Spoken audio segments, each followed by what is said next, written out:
Everyone, my name is Laura Mary Linsley. I am a fourth-year PhD student at the University of Hawaii at Manoa. I'm presenting a biomechanical comparison between frontal plane kinetics and kinematics following total knee arthroplasty. The purpose of the current study was to determine how knee adduction moment, CAM, and dynamic varus angle, VA, change over time by processing method. The two variables I analyzed were CAM and VA. With knee osteoarthritis patients, high values for both of these variables are associated with severity and progression, but also increased risk of implant failure. However, inconsistent biomechanical processing methodologies leave us to wonder if differential findings are due to true clinical differences or simply processing methodologies. To address this question on the impact of processing variability, we studied 9 patients and processed CAM in 4 different ways and VA in 2 different ways to see precisely how differential processing impacts these biomechanical outcomes. The current study then compared CAM and VA via Nexus and Visual 3D. In Visual 3D, the CAM analysis utilized the Thigh Resolution Coordinate System, I'll call it TRCS, Shank Resolution Coordinate System, SRCS, and Joint Coordinate System, JCS. At the Biomechanics and Gait Laboratory at UH Manoa, we collected data on 9 participants, 6 female and 3 male. All were within the range of 57 to 74 years old with an average age of 66 and of average height of 162 centimeters and weight of 70.6 kilograms. Inclusion criteria: all participants needed a diagnosis of knee OA. They had to be under 85 years of age with no history of lower extremity fracture, osteotomy, or joint replacement. They must be able to walk without an aid and either scheduled to undergo unilateral or bilateral TKA by the same board-certified orthopedic surgeon. Walking gait was assessed pre-TKA and post-TKA at 6 weeks, 3 months, 6 months, and 1 year. Data was all analyzed in version 26 software of SPSS. We analyzed descriptive statistics, repeated measures ANOVA to compare main effects over time for each processing method. And then we ran a pairwise comparison between the factor level means using Fisher's least significant different method for multiple comparisons.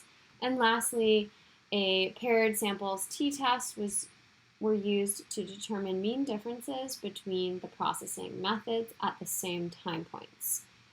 Significance level was set at p equals less than 0.05. The protocol for each participant was they came to the lab. After signing consent, participants performed the minimum number of 4-meter barefoot walking gait trials in order to obtain 3 acceptable trials for the surgical limb, meaning the entire foot hit the force plate and there was no targeting involved. The velocity was recorded by infrared timers, and kinematic data were collected at 240 hertz and time synchronized with the kinetic data at 480 hertz.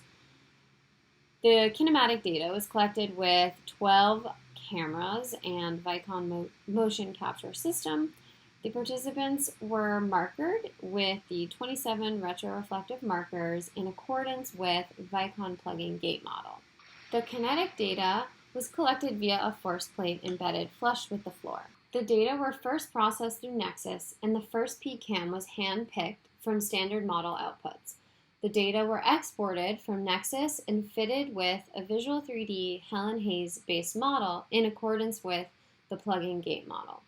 Peak CAM was derived in Visual 3D from the Thigh Resolution Coordinate System, the Shank Resolution Coordinate System, and the Joint Coordinate System. First peak varus angle was also handpicked from the Nexus standard model outputs and was derived from the shank relative to the thigh segment in Visual 3D, which is the Thigh Resolution Coordinate System. Processing the data in this manner, here's what I found. CAM and Nexus processing. There was no significant main effect overall here, but looking at CAM at 6 weeks post-TKA, the output number was 0.499 Newton meters per kilogram, and it significantly increased at 1 year post-operatively to 0.628 Newton meters per kilogram, although there was no significant increase from the baseline pre-TKA visit. We can compare CAM and visual 3D processing. Overall, there were significant main effects for the three visual 3D methods, but let's break it down a little bit further. For the thigh resolution coordinate system, there was a significant main effect P equals less than 0.001. The CAM value significantly decreased post-TKA at 6 weeks, and it remained significantly different at 3 months post-operatively. For the shank resolution coordinate system, again, a significant main effect, P equals less than 0.001. The CAM value was significantly different from the pre-TKA values at all time points. That means 6 weeks, 3 months, 6 months, and 1 year. Lastly, we can look at the joint coordinate system. Again, there was a significant main effect, P equals less than 0.000, and the CAM values were significantly different from pre-TKA values at all time points, just like in the SRCS processing methodology. The significance was at 6 weeks, 3 months, and 6 months, and 1 year. Again, all time points. We can then look at our varus angle variable and processing methodology of Nexus or Visual 3D. Here's what we found. For the Nexus processing, a significant main effect was found overall, P equals 0.036, and VA significantly decreased post-TKA at 6 weeks post-operatively, and significantly increased from the 6-week post-TKA VA values at 6 months, P equals 0.021, and 1 year, P equals 0.013. Look lastly at the VA and V3D processing, that there was a significant main effect, P equals 0.000, and VA significantly decreased post-TKA at all time points. 6 weeks, 3 months, 6 months, and 1 year post-operatively. Looking at all of this together, we can compare the trends over time. Nexus CAM significantly different than all other methods at each post-TKA time point. The thigh resolution coordinate system CAM values were significantly different than all other methods at 6 months post-TKA. The thigh resolution coordinate system CAM values were significantly different than the shank resolution coordinate system at 1 year post-TKA. And lastly, the Nexus varus angle values were significantly different than the visual 3D values at 6 months and 1 year post-TKA. Okay, so what does this all mean? Well, the results are of significant clinical importance as changes in CAM and VA appear to really be dependent upon the software and the coordinate system in which they are derived. The Nexus process data yields outcomes indicating an increase in CAM at 1 year post-TKA, consistent with some previous research, and a worsening of VA at 6 months and 1 year post-TKA, again consistent with previous research. Clinically, the Nexus results would indicate that the implant has failed to create lasting CAM and VA improvements post-TKA. Increase in dynamic knee varus angle could be due to residual laxity or limited neuromuscular control. Conversely, then we can look though at the data processed in Visual 3D via either the thigh resolution coordinate system, shank resolution coordinate system, and the joint coordinate system. And these processing methodologies suggest an improvement in CAM and VA post-TKA.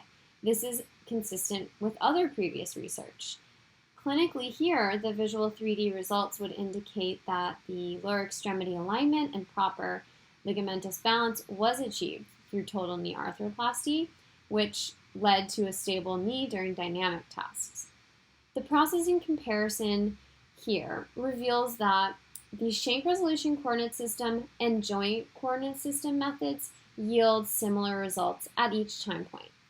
Clinically, CAM and varus angle are important kinetic and kinematic variables, and concurrent significant decreases in both values would be expected post-TKA.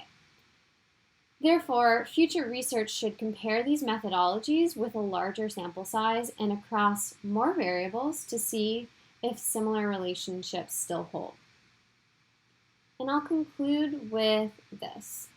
The current study demonstrates that CAM and varus angle values calculated on the same 9 subjects produce statistically significant processing-related differences. These important markers of TKA outcomes are of clinical value, but variability in outcomes may be due, instead of the clinical differences, to processing methodology. Further research is needed to really clarify which method is preferable. Thank you so much. If you have any questions, please reach out to me via email. My email is lmflynn, FLYNN, @hawaii.edu. Thank you.